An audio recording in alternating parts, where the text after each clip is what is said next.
circumcision.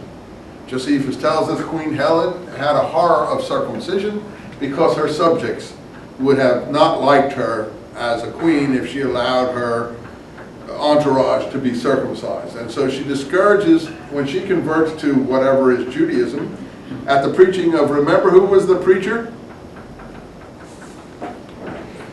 Ananias, the merchant Ananias.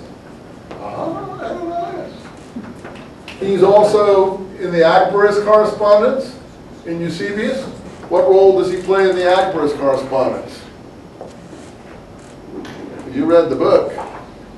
He's the intermediary between Jerusalem and King Agabus in northern Syria when he converts to what's supposed to be Christianity.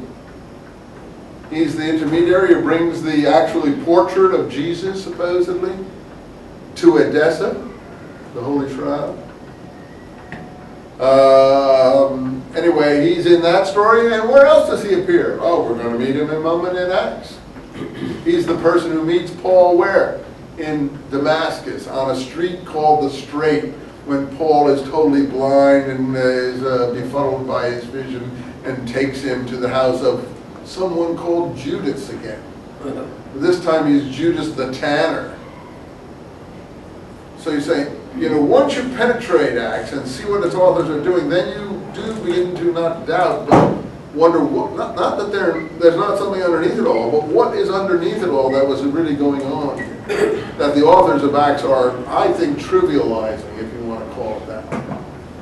Apologize, hurt your feelings, but if anyone can do a better job with Acts, I'd like to meet them. And you can put any debater you want up against me from any university or any church or any place, and I would be very happy to stand with them. And I don't think they would get 2 inches beyond where I am. In fact, they would be around probably 5 feet behind. So they haven't even thought of these things, no less responded to them. So in fact, I think we're way ahead of them on these things, but they don't need to deal with them, so why bother? That's the way it is. So the key to the Josephus thing is circumcision. And what Josephus says is that the children do circumcise themselves. The children end up, by the way, and their descendants being some of the important fighters in the early days of the war against Rome. They are on the Jewish side. They not only are on the Jewish side, they sacrifice themselves as some of the first leaders of the uprising against Rome. So these are very important people, and people the Romans would have hated also, because that means they encouraged the Jews to revolt against Rome.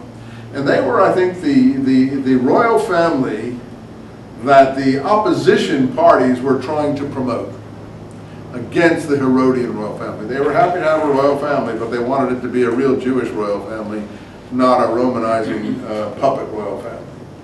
And so they were the ones who had the capital and everything else to encourage the uprising against Rome, as we see from the gifts to the temple that they made, as we also know from the marvelous funeral monument they left in Jerusalem, that Josephus remarks, I think Eusebius mentions it, and it's in almost every source. No one ever forgets it, and in fact I have a picture of it in my book for you, and it's still in Jerusalem today. It's called the Tomb of the Kings.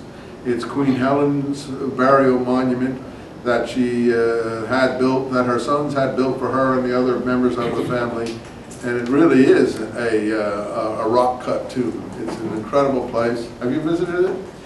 Difficult today to visit it because of all the trouble, but it's right next to the American School, the Albright Institute. If you go to Jerusalem, if you can go and visit there without getting your throat cut, I would certainly recommend you doing it. If you can, maybe in the new situation now, we'll get a more peaceful situation there, and you'll be able to visit some of these places.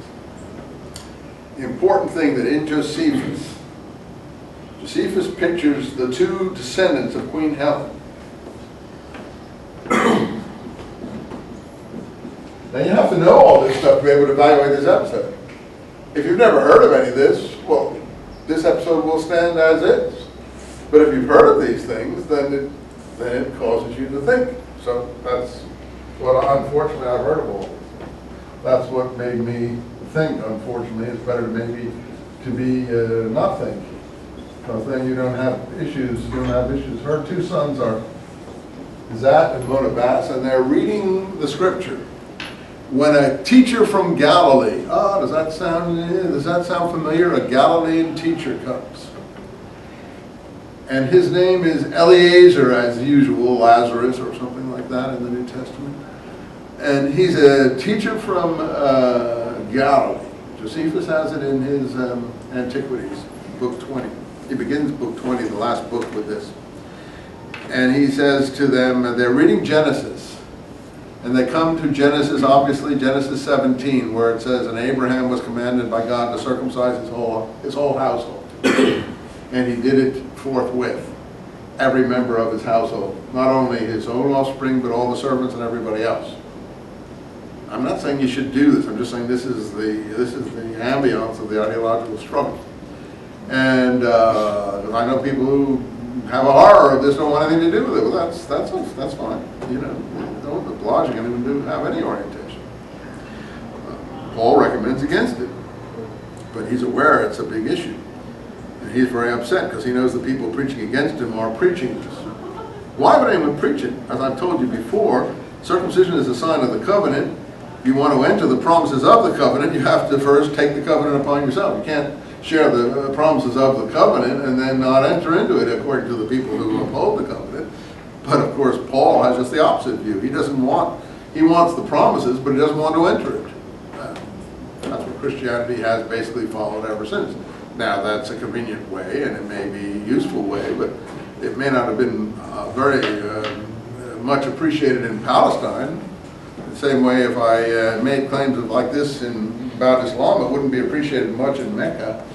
So in any case, that causes all of these difficulties. But in the episode in Josephus, this teacher called Eliezer comes upon them, and they're reading Genesis, and he says, do you understand the significance of what you are reading? And they immediately went out, according to Josephus, and circumcised themselves. And that's in the Talmud too, in more detail in the Talmud. A very impressive episode for the people involved, or they wouldn't have done it. And so here we are. Here we are. Philip jumps up on the back of the chariot. Where do they get that from? Who knows that? Who knows their Bible? It's Yonadab, the son of Rechab, the Rechabites that we heard all about in the Eusebius material. The father of the Rechabites, which is obviously a very Essene type order way back in the 800, 700 BC period, who Rechabites were people who were vegetarians, but we were extreme. They were vegans. They wouldn't